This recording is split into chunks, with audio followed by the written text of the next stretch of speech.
Labai dažnai diskutuojama, ar alkoholis turi įtakos hemorojui. Taip, turi. Alkoholis labai sausina organizmą, kai kūnui trūksta vandens.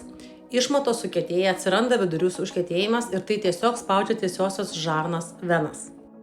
Būtent tai ir pradeda formuotis arba paūmėti hemorojus. Kitas dalykas – alkoholis plečia kraujagyslės. Tiesiosios žarnos venos labiau prisipildo krauju, atsiranda paburkimas, uždegimas ir diskomfortas. Ir dar alkoholis dirgina žarnyną. Kitą dieną būna dažnesni ėjimai į tualetą, deginantis pojūtis, o tai hemorojui yra dar vienas dirgiklis. Patarimas toks, jeigu jau vartoji alkoholį, daryk tai atsakingai. Už kiekvieną taurę išgerk stiklinę vandens. Kitą dieną padidink skaidulų suvartojimo kiekį ir pasirūpink omega-3, kad mažintum uždegimą organizme. Tiek turi bendrumo alkoholis ir hemorojus. Ir taip jie yra tiesiogiai susiję. Todėl jeigu turi šią problemą, verta stebėti, kaip jautiesi po alkoholio.